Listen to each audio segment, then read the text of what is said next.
Kita tahu sekarang itu ekonomi sedang bergoncang secara global dan pasti akan berdampak ke Indonesia. Dampak terutama itu akan dirasakan oleh para buruh Indonesia kan gitu. Jadi sebenarnya tugas Satgas ini bukan mendukung PHK-nya terjadi, Tapi mencegah. tapi mencegahnya. Karena begini, kalau seandainya terjadi kerugian di pihak perusahaan, yang paling gampang dikorbankan pertama adalah buruh. Kita kaum buruh, bayangkan. Saya ingin memberi hadiah kepada kaum buruh pada hari ini. Akan membentuk segera Dewan Kesejahteraan Buruh Nasional. Joker ini agak mirip dengan kaum buruh. Dia juga korban dari satu sistem. Kaum buruh ini seringkali dianggap jahat ketika melakukan tuntutan-tuntutan yang terkait hak-haknya. Kita berharap untuk kenaikan upah itu bisa lebih maksimal lagi sesuai dengan harapan buruh, bisa 10% mungkin. Ya banyaknya PHK-an. Untuk itu kami mohon kepada para pemerintah tolong pikirkan para buruh atau para pekerja. Kita hidup buruh. Kita akan segera membentuk satuan tugas PHK. Kita tidak akan membiarkan pekerja-pekerja di PHK-kan seenaknya.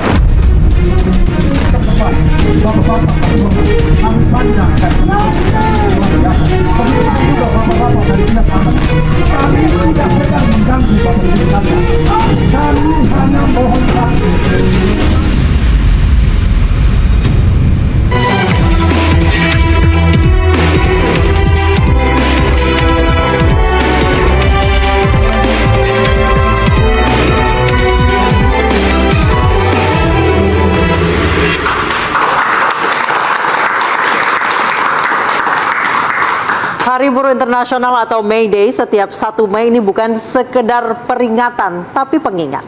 Tentang keringat yang terkadang mengalir tanpa jaminan dan juga tentang tenaga yang sering hadir tanpa kejelasan. Di balik roda ekonomi yang terus berputar, buruh terus bergelut dengan roda kehidupan yang pas-pasan. Mulai dari alih daya atau outsourcing, upah tak layak, perlindungan buruh, serta juga ancaman PHK.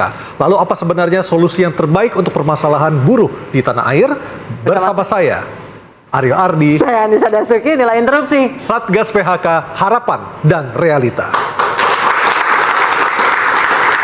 Sudah ada 4 narasumber bersama kami. Di sebelah kanan saya ada Ahmad Nur Hidayat, ekonom dan pengamat kebijakan publik. Selamat malam, Mas Hidayat. Selamat malam. Kemudian ada Johannes Darta Pakpahan, Ketum KSBSI, Konfederasi Serikat Buruh Sejahtera Indonesia. Selamat malam, Bang Darta. Selamat malam, Bang Darta. Dan di sebelah kiri saya ada Mas Danang Girindra Wardana, Dewan Pakar Apindo. Selamat malam, Mas Danang. Dan Kang Ujang Komarudin, tenaga ahli utama Kantor Komunikasi Kepresidenan. Selamat malam, Kang Ujang. Dan juga ada mahasiswa dan mahasiswi dari APP Jagakarsa Jakarta Selatan dan juga perwakilan buruh dari KSBSI. Selamat malam. Saya ke Kang Ujang dulu. Silakan, Anissa. Kang Ujang, Satgas PHK, mekanismenya seperti apa, Kang?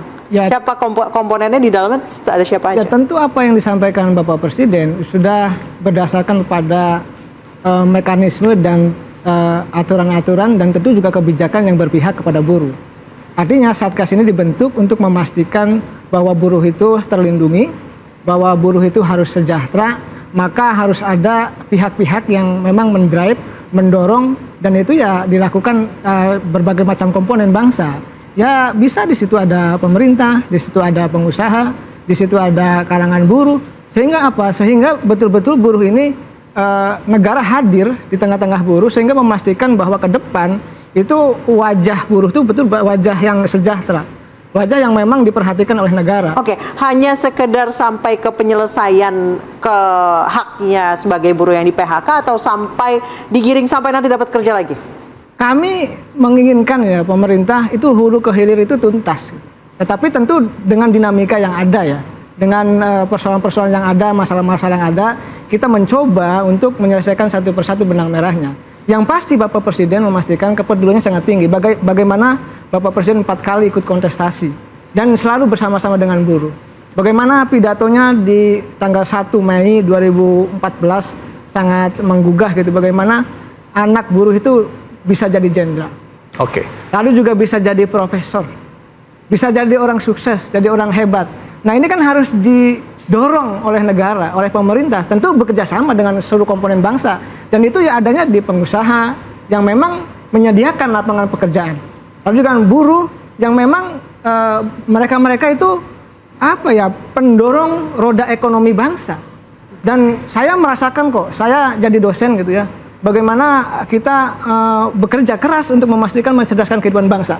Ya hari ini kami di tenaga ahli utama kepresidenan gitu ya, komunikasi kepresidenan, memastikan pengalaman-pengalaman kami di dosen itu juga ya ingin diberikan kepada negara sumbangsinya agar apa? Bagaimana tadi mekanisme tentang Satgas PHK itu termasuk kesejahteraan buruh itu betul-betul tereksekusi. Baik. Nah ini kita mulai begitu loh. Jangan sampai apa yang menjadi cita-cita Bapak Presiden itu tidak dieksekusi. Nah kita ingin memulai ini dengan sebaik-baiknya. Baik, saya ke Bang Darta. Bang Darta, apakah memang dibutuhkan Satgas itu? Bukankah selama ini fungsinya sudah dijalankan oleh Disnaker maupun Kemenaker? Ya, kalau kita memahami bersama, sebenarnya kita mengerti dulu prinsip dasar dari usulan kita untuk melakukan Satgas PHK ini adalah sebenarnya memitigasi jangan sampai terjadi PHK. Kita tahu sekarang itu ekonomi sedang bergoncang secara global dan pasti akan berdampak ke Indonesia. Dampak terutama itu akan dirasakan oleh para buruh Indonesia kan gitu. Jadi sebenarnya tugas Satgas ini bukan mendukung PHK-nya terjadi. Tapi mencegah. Tapi mencegahnya. Oke. Karena begini, kalau seandainya terjadi kerugian di pihak perusahaan, yang paling gampang dikorbankan pertama adalah buruh. Nah, sebelum itu terjadi kan ada hal-hal lain, langkah-langkah yang terlebih dahulu bisa dilakukan, dan itu kita membantu mitigasinya sebenarnya. Satgas ini tugasnya mitigasi jangan sampai terjadi PHK-nya. Kalau sudah terjadi, apa saja, Bang? contohnya, apakah sudah benar kalau memang benar-benar harus melakukan PHK itu sudah langkah terbaik atau tidak, gitu. Itu cara mengukurnya gimana, Bang Darta? Kan kalau di undang-undang yang lama, kita bisa mengatakan kalau kerugian efisiensi itu kan ada persyaratannya contohnya. Nah kalau di undang-undang yang baru kan agak lebih longgar tuh. Kalau di yang lama itu ada aturan yang menyatakan harus ada laporan dari akuntan publik, kalau sekarang tidak ada. Jadi jangan sampai dibilang rugi, padahal belum tentu. Contoh yang paling gampang kan di dalam Permen sudah ada dikatakan apakah benar efisiensi itu benar-benar sudah dilakukan. Contoh, kalau perusahaan bekerjanya 3 shift, kemudian listriknya bayar banyak siang. Kita tahu harga listrik lebih mahal malam daripada siang. Kenapa nggak disiangkan semua? Itu hal paling gampang. Atau yang paling gampang, yang paling juga sudah banyak dia implementasikan seperti ketika COVID kemarin. Bagaimana kalau gaji manajemen ke atas dikurangin dulu untuk mencegah terjadinya PHK? Hal-hal seperti itu yang akan dibantu dimitigasi.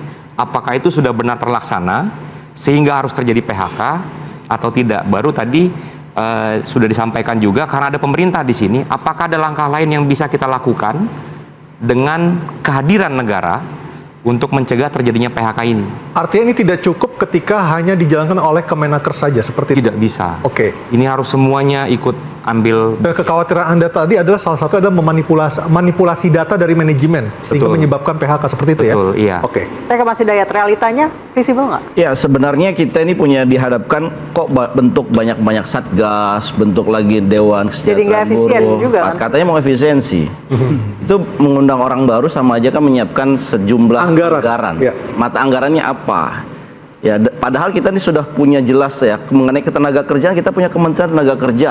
Mereka ada di setiap kabupaten kota, ada dinasnya, ada balai pelatihannya. Bukankah sebenarnya kalau kita bicara efisiensi adalah memanfaatkan sumber daya yang ada untuk tujuan yang lebih baik. Nah, saya kira kita punya problem ya mengenai PHK. PHK ini kan berada di hampir banyak perusahaan, terutama perusahaan-perusahaan yang tersebar di seluruh Indonesia. Dan kita punya masalah mengenai data.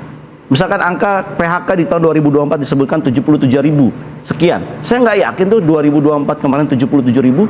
Karena apa? 2 bulan pertama 2025 saja yang kemudian muncul ke publik itu udah 18.000. Hanya 2 bulan. Hampir dalam 1 tahun. Hampir 19.000. Hampir 19.000. Apa yang ingin saya sampaikan sebetulnya kalau kemudian bilang Satgas PHK ini adalah untuk memitigasi, lebih kuat mana Satgas yang akan dibentuk apa Menaker yang udah jaringannya luas? Kan data ini mereka punya. Nah, kemudian yang kedua, Satgas ini kan katanya tidak hanya mendata PHK, kemudian juga membuat satu yang beliau sampaikan adalah tripartite meeting, mediasi oleh pemerintah. Kemudian ada rescaling, dikembangkan lagi keterampilan yang di PHK itu dan kemudian ditempatkan. Itu menurut saya sudah ada perangkatnya di Kemenaker. Tinggal saja bagaimana kemudian pemerintah perlu merelaksasi atau saya katakan memperkuat regulasi dari Kemenaker. Apakah regulasinya mumpuni yang sekarang? Kan lebih mudah hanya mengotak-atik regulasi, memperkuatnya, sehingga nanti ketika teman-teman di PHK itu langsung dimediasi dengan cepat, dan tenaga-tenaga yang ada di Kemenaker itu jauh lebih tanggap. Rescalingnya sudah ada, BLK-nya sudah ada, penempatan perusahaan-perusahaan mananya, tentunya Kemenaker punya datanya. Kenapa kita mempersulit hidup gitu ya? Sementara kita sudah sulit gitu. Untuk anggaran APBN kita terbatas, saya kira kita butuh smart policy dalam Oke. hal ini. Baik, saya ke Mas Danang. Mas Danang, dari sisi pengusaha, dari sisi Apindo, apakah setuju dengan ada Satgas ini, Mas Danang? Iya, Satgas dalam visinya sih oke saja ya. Tetapi? Tetapi inti pentingnya kita butuh Satgas PHK atau Satgas investasi sih sebenarnya. Oke. Ini pertanyaan yang paling mendasar. Tidak bisa kita hanya berpikir terkait dengan ujung dari permasalahan adalah PHK, tapi awal hulu dari masalah-masalah regulasi kita tidak dibenahi sehingga investasi begitu sulit di Indonesia.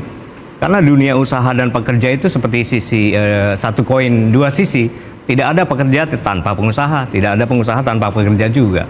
Nah, ketika kita berpikir terlalu cepat seperti ya kita akan bentuk Satgas, itu sebuah retorik yang hanya mengayemin atau menyenangkan beberapa desakan publik ya, karena sebenarnya bukan itu yang kita butuhkan, tetapi justru Satgas regulasi supaya investasi berkembang lebih cepat sehingga kalangan buruh bisa lebih terjamin mendapatkan pekerjaan, dan kalaupun mereka terpaksa ter-PHK ada tempat lain yang bisa diabsorb, bisa mengabsorb para pekerja itu. Oke, tadi Bang Darta mengatakan bahwa biasanya perusahaan kalau rugi itu yang dikorbanin duluan adalah buruh, benar seperti itu? Ya, ini salah satu pemikiran yang ya bisa jadi seperti itu. Tetapi pada intinya buruh adalah nomor satu di dalam sistem aset karyawan, aset perusahaan. Tidak mungkin orang akan berpikir lepasin buruh dulu terus kemudian rekrut lagi, itu akan membuang biaya investasi yang lebih besar dalam bentuk training, dalam bentuk rekrutmen baru, penempatan baru. Itu tidak akan begitu. Nah, ini menjadi kendala besar ketika teman-teman di stakeholder dunia usaha mulai berpikir memiliki hak untuk mengaudit perusahaan. Karena di situ dimunculkan masalah-masalah finansial perusahaan yang kemudian kita akan diobak-abik oleh aktor lain gitu. Nah, ini akan membuat sebuah psikologi yang mengkhawatirkan. Dunia usaha menjadi khawatir. Kenapa pemerintah justru tidak melindungi dunia usaha dalam sisi finansialnya? Karena finansial perusahaan adalah confidential dan ada asas-asas prudensial di situ. Tetapi kalau semua aspek stakeholder boleh mengobok-obok finansial, siapa pengusaha yang mau ikut? Bukankah kita sudah mempercayai akuntan publik untuk melakukan itu pun juga terhadap perusahaan TBK? Bagaimana dengan private sector yang non TBK? Bagaimana dengan usaha-usaha relatif kecil tidak memiliki mekanisme keuangan yang cukup profesional di situ? Artinya apa? Jangan sampai gairah atau semangat untuk melindungi dunia usaha ini, melindungi para pekerja, malah mengorbankan, menimbulkan ketakutan di dunia usaha. Kalau itu yang terjadi, maka tidak heran kalau investasi kita terus-menerus cenderung turun. Di sektor manufaktur ya, itu cenderung menurun. Karena kekhawatiran euforia politik seperti ini. Satgas dibentuk, kemudian ada lagi masalah-masalah pembersihan lahan, kemudian masalah-masalah banyak sekali. Kita tidak berangkat dari ujung permasalahan, tapi kita berangkat dari hasil akhir dari permasalahan itu. Contoh yang paling sederhana, Mas, PT Yihong kemarin yang pabrik sepatu tutup. Ini di Pasuruan ya? Iya. Di mana ya? Pasuruan ya? Saya tidak tahu tempatnya. Tapi itu berita menyebutkan bahwa kegagalan finansial perusahaan karena memenuhi target order. Mengapa target order gagal? Karena para karyawannya demo mogok 4 hari berturut-turut. Sehingga tidak bisa produksi. Tidak bisa produksi. Terus siapa yang mau disalahkan dengan situasi seperti Baik, sebenarnya apa yang menyebabkan terhambatnya atau mandeknya investasi? Tuntutan yang terlalu berlebihan atau kebijakan yang menyulitkan? Interupsi akan kembali usai jeda.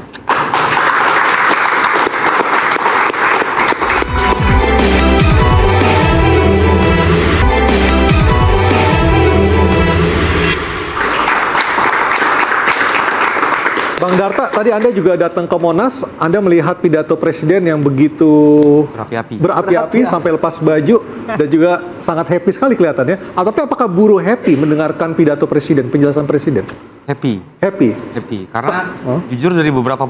dari 6 tuntutan yang datang di hari ini, kan ada 6 tuntutan dari buruh kan? Apakah semuanya sudah... Ini ada 6 tuntutan nih, kita lihat sama-sama. Apakah semuanya sudah merasa terpenuhi?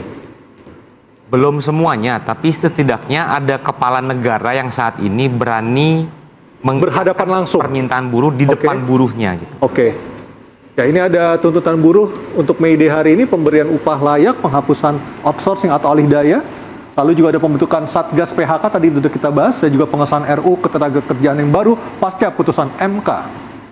Dan juga ada pengesahan RU perampasan aset, pengesahan RU perlindungan pekerja, rumah tangga atau PPRT. Silakan Bang Darta dilanjutkan.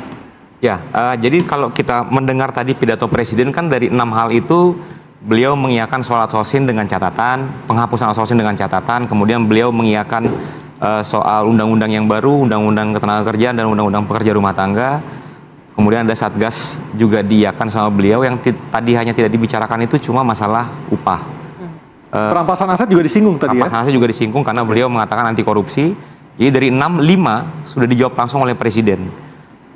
Sekarang yang menjadi permasalahan buat kami, apakah ini akan terjadi atau tidak?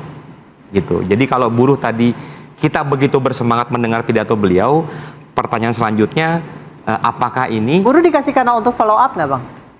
Belum. Beliau tidak menyatakan tadi secara eksplisit, hanya soal yang undang-undang pekerja rumah tangga. PPRT 3 bulan harus selesai, 3 tadi bulan disebutkan katanya, tuh. iya. Yang lainnya... Lebihnya tidak ada jangka waktu. Walaupun dengan bonus tadi satu ya, yang Dewan Kesejahteraan Buruh Nasional. Ya. Kang Ujang, timeline-nya gimana Kang Ujang? Dari pidato Presiden tadi, follow up-nya akan seperti apa? Bapak Presiden sudah mengatakan bahwa nanti akan ada pertemuan di Istana Bogor. Pimpinan buruh 150, lalu pengusaha 150. Ini kan tadi tindak lanjut dari apa yang dilakukan hari ini. Jadi semuanya terus bertahap, semuanya akan dilakukan dengan baik. Sehingga apa? Sehingga betul-betul persoalan buruh dari hulu ke hilir, termasuk persoalan-persoalan dunia usaha ini kita bicarakan bersama. Sehingga nanti ada titik temu antara dunia usaha dengan kalangan pekerja. Oleh karena itu kami tetap yakin, kami tetap optimis sebagai anak bangsa ya, bahwa dengan pola seperti ini Bapak Presiden komitmen bagaimana Presiden pertama kali setelah Bung Karno ya, yang sama-sama merayakan May Day di 1 Mei ini sebuah komitmen yang bukan hanya simbolik, tetapi juga komitmen keyakinan bahwa Bapak Presiden menginginkan perbaikan-perbaikan di segala lini di Indonesia ini, termasuk memperbaiki kesejahteraan para buruh. Oleh karena itu kami yakin ya dengan pola ini diajak bersama gitu ya, duduk bersama, bermusyawarah bersama, berdiskusi bersama. Ini titik awal membicarakan apa sih sebenarnya masalah-masalah fundamental. Lalu ya tentu dicarikan solusi-solusi yang terbaik. Sehingga apa yang menjadi keyakinan Bapak Presiden termasuk pengusaha dan para buruh itu dilakukan titik temu. Dan ini kan kita memulai sekali lagi bahwa ini sesuatu yang baik bagi bangsa ini, dan Bapak Presiden berkomitmen akan menjalankan dan merealisasikan apa yang disampaikan di dalam pidato-pidato beliau. Saya ke Mas Danang. Mas Danang, sebenarnya apa sih yang bikin masalah usaha dan buruh itu nggak ketemu-ketemu? Iya, sebenarnya kita punya banyak mekanisme tripartit ya, Mas. Teman-teman dari serikat juga selalu ketemu dengan teman-teman pengusaha yang difasilitasi oleh Kementerian Tenaga Kerja. Jadi hambatan-hambatan komunikasi itu sebenarnya hampir tidak ada saat ini. Dan kalau kita lihat bagaimana mekanisme pengupahan itu juga terjadi setiap tahun secara ritual juga aman saja gitu. Meskipun kemarin harapan dunia usaha kalah dengan permintaan teman-teman serikat ya, yang 6,5% kenaikan itu. Kita juga menerima gitu. Artinya tidak ada sumbatan komunikasi dengan mekanisme Undang-Undang Cipta Kerja yang ada saat ini dengan segala peraturan turunannya.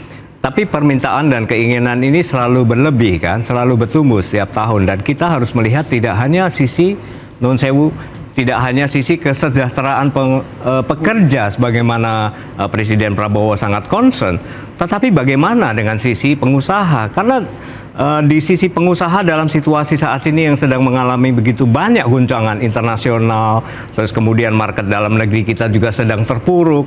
Artinya situasi ini harus menjadi satu concern besar juga oleh seorang presiden. Termasuk gangguan keamanan, Mas ya? Termasuk ya adanya ormas, gangguan keamanan ormas ini yang saat ini juga sangat-sangat besar. Tidak hanya ke dunia usaha besar loh, tapi sampai ke para pedagang kaki lima loh. Gimana caranya pengusaha expect para buruh untuk mengerti kondisi itu? Ya, kita harap sih ada dialog tripartit yang jauh lebih intens dengan situasi ini. Dan kami lihat sih dengan adanya May Day akan ada ungkapan-ungkapan yang ritual setiap tahun juga dikemukakan di situ. Tapi kami salut Pak Prabowo bisa menerima dan merespon langsung. Tetapi di samping beliau atau kesalutan kita pada Pak Prabowo yang bisa secara langsung menerima dan menyampaikan kesetujuannya atas tuntutan-tuntutan itu, ada kekhawatiran di sisi kami dari sektor dunia usaha bahwa Bapak Presiden terlalu reaktif untuk iya atau tidak dalam situasi itu. Karena bagian mana yang dikhawatirkan, Mas Danang? misalnya terkait Satgas PHK ini, kami khawatir justru nanti akan menjadi sebuah proses audit yang dilakukan oleh orang tidak berwenang atau lembaga yang tidak berwenang untuk mengaudit perusahaan. Yang kedua, mengenai masalah-masalah yang sifatnya bahwa tidak semua masalah PHK itu diakibatkan oleh situasi yang sama. Contoh tadi saya sebutkan PT Yihong, bagaimana PT Yamaha, bagaimana Sritek. Itu tiga model PHK yang terjadi dengan cara yang berbeda. Jadi obatnya nggak boleh satu dong, karena diagnosa atau penyebab PHK-nya itu beda-beda. Ya. Nah, kami khawatir kalau Satgas ini juga kemudian diorkestrasi menjadi sebuah hukuman kepada pengusaha atau dunia usaha. Nah, kabur kabeh nanti pengusaha. Kalau di ujung sampai awal itu sudah banyak mekanisme pemidanaan. Nah, kami khawatir Satgas dibentuk hanya sekedar euforia politik yang tidak bisa diterjemahkan dengan baik oleh birokrasinya menjadi instrumen regulasi. Maka yang terjadi kemudian kami khawatir ini malah akan menjadi kriminalisasi pengusaha. Baik. Nah, ini yang harus kita cegah, bukan hanya mencegah PHK, tapi mencegah kriminalisasi pengusaha itu juga baik. penting. Saya ke Mas Ahmad, tadi ada kriminalisasi pengusaha. Apakah Anda juga melihat hal yang sama? Ya, sebetulnya kriminalisasi pengusaha itu sudah terlihat kemarin waktu THR itu ya, tetapi bukan dilakukan oleh ormas yang legal ya, tetapi ormas yang tanda kutip ya ormas pengamanan lah begitu. Saya kira memang kita ini harus balancing ya di situasi sekarang ya, Mas Aryo ya, bahwa pengusaha memang satu sisi juga suffering, buruh juga sudah suffering lebih lama. Kalau kita bicara lebih lama mana, ya kita ingin katakan secara jujur, secara akademis, saya katakan lebih lama buruh menderitanya dibandingkan pengusaha. Buktinya apa? Ketika Undang-Undang Cipta Tenaga Kerja misalkan, itu kan kemarin pro kepada pengusaha semua. Ya. Kemudian muncullah Pak Prabowo yang kemudian dengan tegas ya kemudian memberikan 6,5%. Itu artinya Pak Prabowo ingin balancing. Tapi sebetulnya menyalahkan pengusaha sepenuhnya juga salah juga. Karena di era sekarang ini apalagi Donald Trump dengan tarifnya ini yang paling menderita adalah pengusaha. Dia nggak bisa menjual keluar, dia nggak bisa jualan, akhirnya dia harus melakukan efisiensi yang ditakutkan oleh Mas Darta tadi. Jadi saat ini saya kira pemerintah harus lebih cerdas, lebih cermat lagi. Ini bukan main siapa yang dibela dan siapa yang tidak dibela, siapa yang dikriminalisasi dan siapa tidak. Tapi ini bagaimana kita mempertemukan apa yang disebut dengan win-win solution. Dan saya kira win-win solution itu adalah melihat dari kacamata besarnya sebagai bangsa gitu, bahwa pengusaha ini adalah bagian penting dari unsur ekonomi kita, buruh juga penting. Sekarang kita dengarkan saya kira 150 pengusaha itu juga kurang sebenarnya kalau dari jumlah pertemuan yang nanti disusun. Benar itu. Tapi sebenarnya yang penting bukan masalah jumlahnya. Sebenarnya apa yang ada masalahnya kan sudah diungkapkan semua Mas oleh para pakar. Hanya saja menurut saya keberanian. Ya, bukan omon-omon tadi. Nah, keberanian inilah yang saya kira harus kita pecah. Misalkan begini, ketika misalkan mengenai pengupahan saja. Pengupahan itu katanya ada pertemuan tripartit, ada dewan pengupahan setiap tahun. Tapi kemudian aturannya terlalu rigid. Anda bisa bayangkan, aturannya begini-begini, di Undang-Undang Cipta Kerja adalah sekian-sekian. Lah, ini pertemuan jadi ritual. Jadi bukan dialog yang anes gitu loh. Dan saya kira ini aturan yang begitu rigid ini yang kemudian perlu dibuatlah sesuai dengan niatnya, yaitu mempertemukan para buruh dengan pengusaha ini dengan win-win solution. Mungkin nggak sih ada win-win solution? Sebetulnya dalam game teori tidak mungkin. Kenapa? Karena ketika kita bicara, saya di kelas sering main role play ya, bermain peran. Ketika kita udah duduk di dalam satu forum di mana buruh dan pengusaha itu masing-masing bermain peran. Iya. Perannya sebagai buruh adalah ini, perannya sebagai pengusaha ini. Tetapi dari role play yang kita mainkan di kelas, sebenarnya kita mendapatkan satu kesepahaman, meskipun bukan kesepakatan. Oh, kaum buruh mengerti situasi ekonomi, oh pengusaha juga mengerti kondisi buruh sedang berat. Nah, yang di tengah itu yang menariknya, pemerintah lebih wisdom. Contoh misalnya, ya jangan dipungutlah pajak yang berat-berat kepada pengusaha dan juga pada masyarakat mengenai PPN misalkan. Itu kan wisdomnya dia muncul. Dan saya kira inilah yang perlu namanya berpikir besar untuk bangsa, bahwa yang sebetulnya yang jadi problem bukannya buruh saja, bukannya pengusaha saja, tapi part of regulasi pemerintah juga adalah bagian problem. Dan penetapan tarif dan penetapan upah itu juga tidak terlepas dari situasi politik dan keamanan. Artinya political will dari pemerintah itu sangat dinantikan oleh buruh dan juga pengusaha. Sepakat ya, Mas? Kalau mau saat kampanye biasanya buruh yang dibela.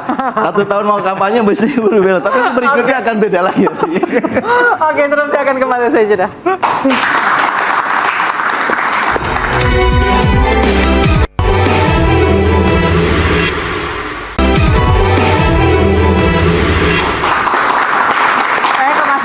Disamber sama Mas Danang. Mas Dayat, sebenarnya apa sih yang tadi dibutuhkan saat investasi? Sebenarnya apa sih yang bikin investasi ini mandek di Indonesia?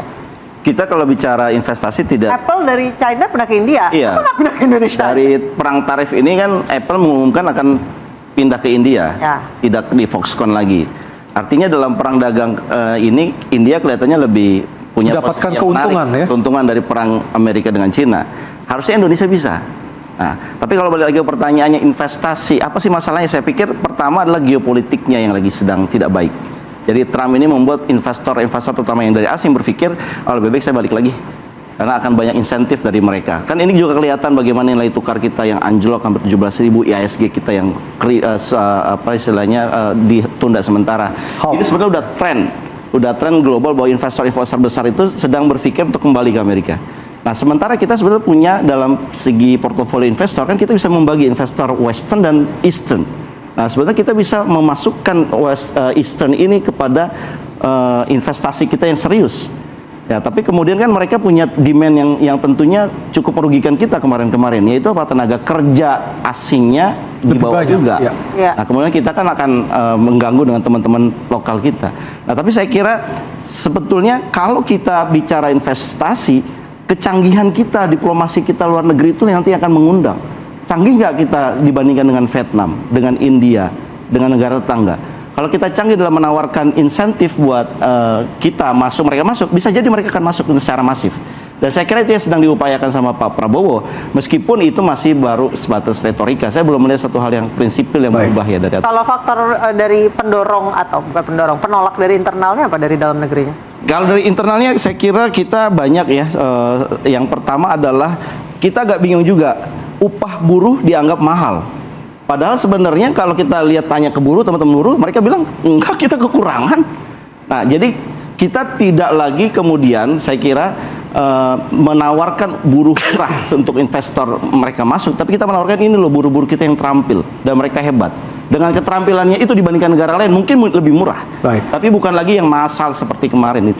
Mas Danang, apakah dari sisi pengusaha, kalau Anda melihat dan juga berbicara dengan kolega Anda dari luar negeri, apakah Indonesia ini masih menjadi pilihan utama untuk berinvestasi di ASEAN, katakanlah seperti itu? Ya, masalahnya kecenderungan tren investasi masa depan kan heavy teknologi gitu. Dan ini tidak bisa kita sambut dengan baik karena SDM kita tidak siap. Karena masalah SDM kita tidak siap. Kita juga perlu tahu bahwa data-data klasifikasi pendidikan pekerja kita kan juga masih pendidikan menengah ke bawah yang itu mencapai 73%-nya. Itulah sebabnya kita harus mawas diri. Mengapa industri-industri besar seperti heavy teknologi ya yang tadi Mas Dana sebutkan itu tidak masuk ke Indonesia karena ketercukupan tenaga kerja kita terampil dan terdidik yang memiliki kualitas seperti itu tidak ada. Maka orientasi negara mesti bergeser dulu lah karena dunia pendidikan kita tidak bisa memformat manusia terdidik yang siap kerja. Maka yang ada sekarang saat ini yang usia menengah ke bawah itu pendidikan menengah ke bawah itu ditampung dulu di padat karya. Padat karya harus dilindungi supaya bisa menyerap tenaga kerja yang berpendidikan tidak relatif tinggi. bergeser untuk menjadi negara industri, yang saat ini Indonesia masih ya negara agraris menuju negara industri, kan membutuhkan sebuah masa transisi, dan transisi ini bisa dipenuhi oleh industri sektor apa? Sektor padat karya yang bisa mengatasi hal itu, karena serapan tenaga kerja non berpendidikan tinggi itu bisa diserap di situ. Nah, masalahnya roadmap menuju ke negara industri ini selalu terpotong setiap tahun, Mas. Betul nggak? Era Pak SBY, era Pak Jokowi pertama, Pak Jokowi kedua, sekarang Pak Prabowo, tidak pernah ada sebuah roadmap besar yang mengejar kualitas pendidikan kita, tenaga kerja kita, terus kemudian menuju sebuah negara industri dengan basis teknologi tinggi. Sampai sekarang pun lulusan tenaga kerja kita, pendidikannya masih di bawah 70% di bawah SMK ke bawah gitu. Nah, ini tantangan kita. Kita terus-menerus menyalahkan karena orientasinya masalah kesejahteraan. Kesejahteraan itu akan terpenuhi dengan sendirinya kalau investasi besar. Dan investasi di sektor padat karya, investasi sektor perkebunan, investasi sektor teknologi tinggi. Nah, inilah yang menjadi sebuah roadmap sehingga bisa menyerap teman-teman dari tenaga kerja itu supaya masuk ke dalam segmen-segmen yang sesuai dengan industri itu. Ini problem besar kita, Mas. Saya harus memasukkan hal ini. Ketika roadmap pendidikan nasional kita berubah setiap periode kabinet, ini bencana terus-menerus. Karena kualitas tenaga kerja kita terus-menerus akan seperti saat ini. Artinya apa? Yang harus kita benahi dahulu adalah pendidikan kita. Plus membuka investasi seluas-luasnya di sektor yang tidak membutuhkan tenaga kerja berpendidikan tinggi. Oke. Jangan silakan langsung tanggapi. Ya, Pak Presiden punya program yang menurut saya dari hulu ke hilir. Tadi untuk memastikan tenaga kerja yang siap, yang terampil, ada Pak Presiden membangun sekolah Garuda, SMA Garuda Unggulan. Ini mempersiapkan anak-anak Indonesia yang cerdas untuk masuk perguruan-perguruan terbaik di dunia. Pertama.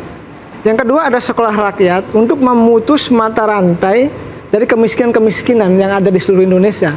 Ini akan di-launching 53 sekolah dan itu berasrama dari SD sampai SMA. Meskipun itu juga menjadi polemik tersendiri karena yang menaungi adalah Kemensos bukan Kemendikti atau Kemendiknas. Kerjasama. Oh, kerjasama. Ya, memang leading sektornya ada di Kemensos, tapi guru kurikulum itu Dikdasmen. Oh, Dikdasmen. Jadi kami harus menjelaskan bahwa inilah sebenarnya apa yang ingin disampaikan oleh Pak Prabowo, bahwa program-program itu satu sama lain terkait. Ada pendidikan yang kita siapkan untuk memastikan anak-anak bangsa ya yang miskin derajatnya terangkat. Itu kemiskinan ekstrim itu insya Allah ya dalam beberapa tahun saya meyakini, karena saya sendiri dosen gitu ya, paham persis. Dulu saya dalam keadaan miskin, sulit untuk bisa sekolah dan hanya dengan keyakinan. Nah, ini dengan program ini agar apa? Agar anak-anak bangsa ini punya hak untuk bisa mendapatkan pendidikan yang layak diasramakan dan tadi menghasilkan manusia-manusia unggul. Ini kita ciptakan dari awal, pondasinya kita bangun. Kesehatannya ada cek kesehatan gratis. Lalu makannya ada makan bergizi gratis. Nah, ini kan kita selalu evaluasi setiap saat. Ada kekurangannya, hal yang wajar. Tetapi yang kami lihat apa yang disampaikan oleh Bapak Presiden dengan program-program prioritasnya, ini menjadi langkah awal untuk memastikan bahwa 5 tahun ke depan kita bangun pondasi tadi tenaga kerja yang unggul dalam sektor pendidikan yang diinginkan oleh Pak. Oke, Kang Ujang, kan perang dagang lagi terjadi sekarang nih. Ya, untuk solusi singkatnya apa dulu deh? Gitu. Terkait dengan apa? Ini ekonomi ini. Ya, kami yakin ya. Tadi ada keluhan dari dunia usaha. Pak Presiden dekat dengan dunia usaha. Tinggal bagaimana ke depan mensinkronkan apa yang diinginkan dengan pengusaha dengan para terkait SDM, solusi singkat terkait SDM yang nggak bisa nyerap teknologi teknologi tinggi. Ya, kami tidak mau mengulang, tidak mau merewind ke belakang. Kami bekerja ke depan.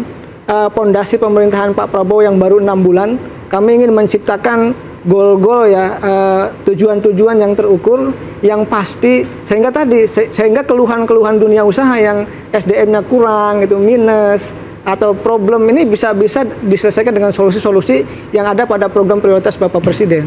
Begitu. Saya yakin, karena tadi basic saya dosen, dulu menderita gitu ya, orang miskin.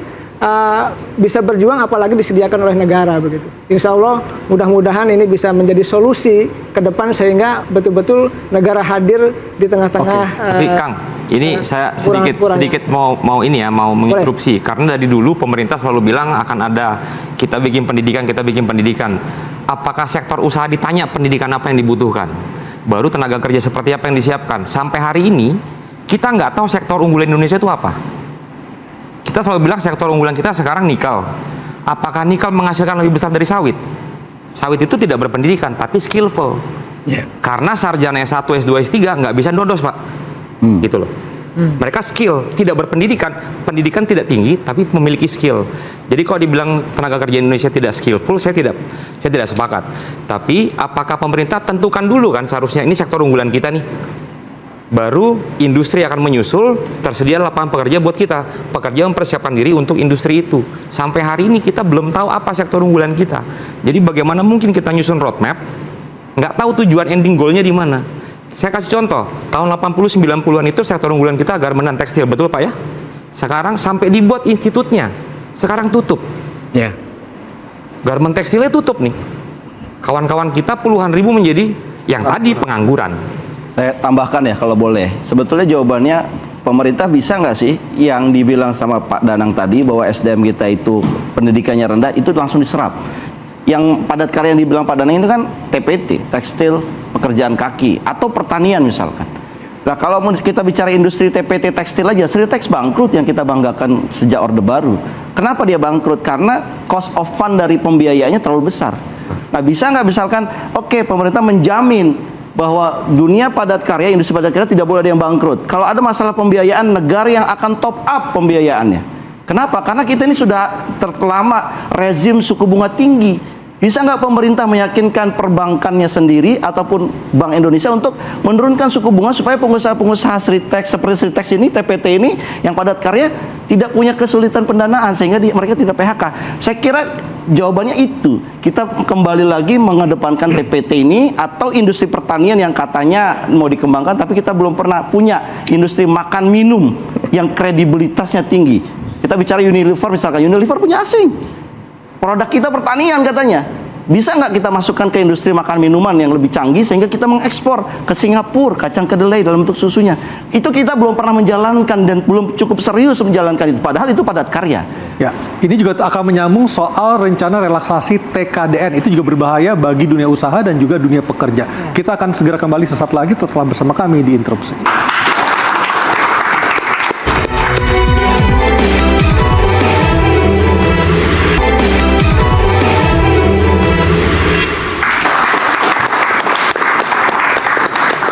Kang Ujang Komarudin, salah satu yang dikhawatirkan oleh masyarakat termasuk saya sendiri adalah saat ini soal rencana relaksasi TKDN. Artinya apa? Artinya bahan mentah yang akan banyak diproduksi oleh Indonesia untuk dijual keluar, Kang.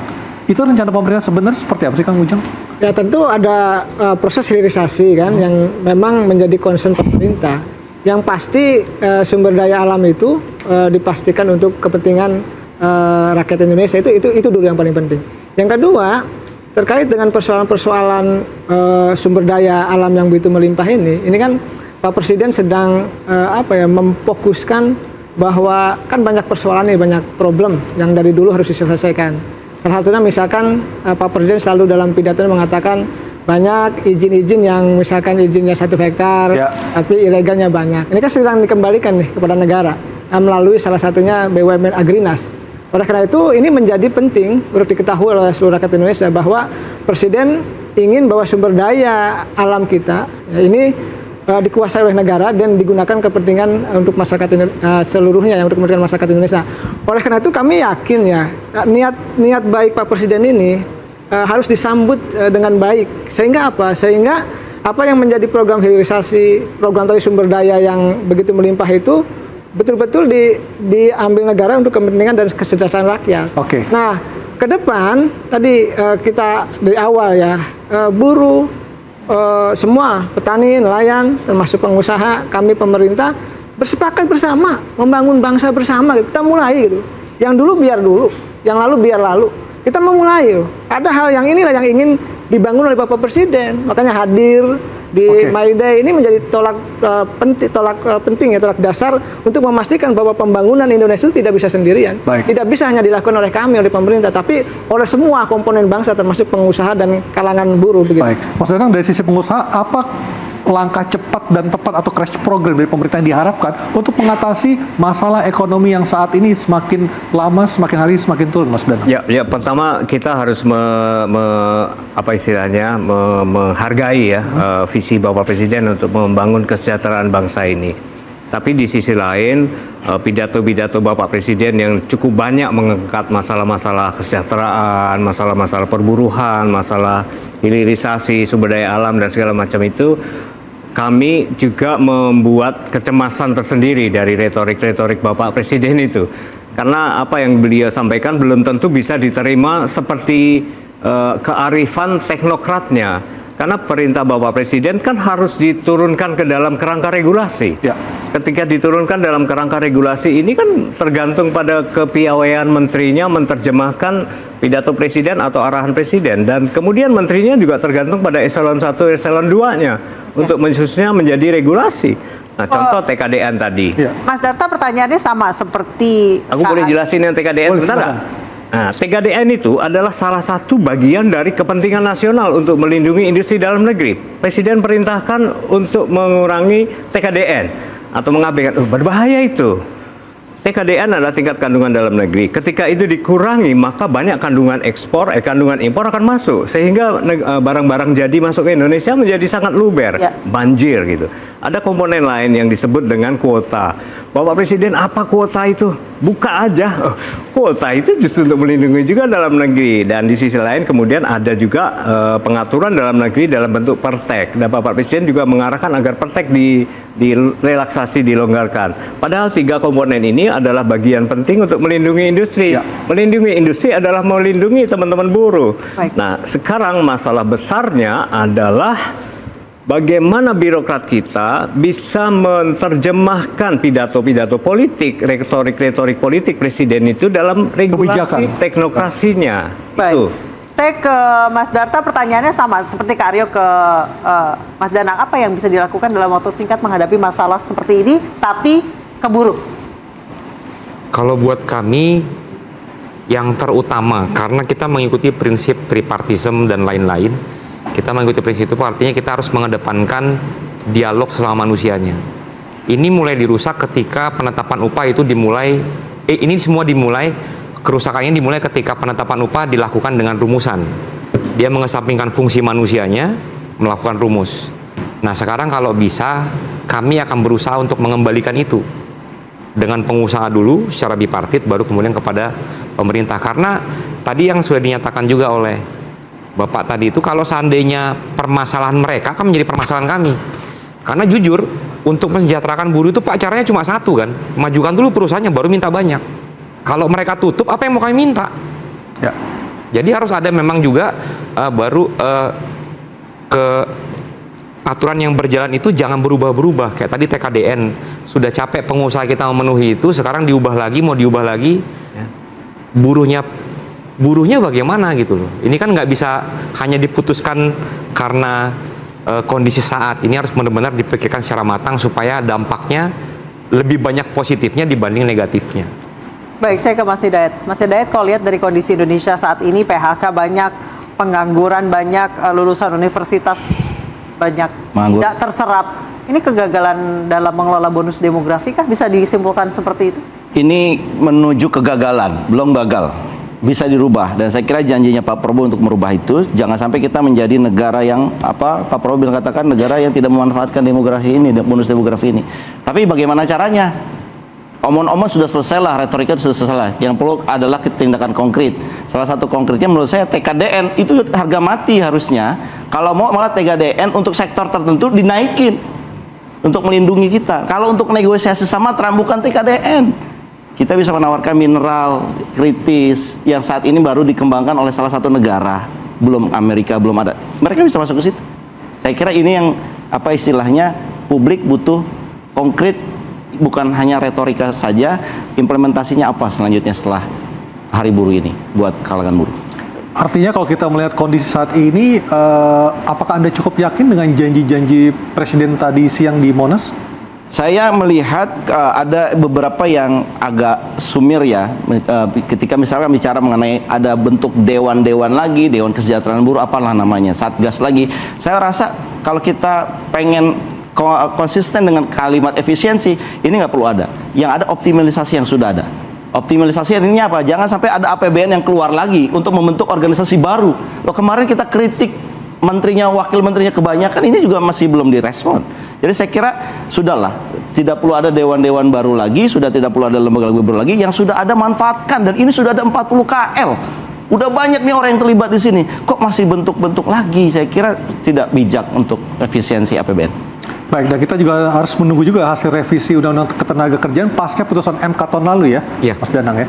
Agar wacana kesejahteraan buruh itu tidak hanya sekedar retorika, tapi dilaksanakan juga harus melindungi pengusaha supaya dunia ini berputar ya Dok, roda ekonomi Indonesia juga berputar di tengah gonjang-ganjing global. Kita akan, betul, saya Aryo Adi, kita akan tunggu bersama seperti apa langkah konkret dan juga langkah tegas, cepat dan tepat dari pemerintah untuk mengatasi masalah ekonomi ini. Pengusaha sejahtera, buruh sejahtera, kita semua menjadi bangsa yang kuat. Saya Aryo Ardi dan Anissa Dasuki pamit. Interupsi akan hadir Kamis malam pekan depan dengan tema yang lain.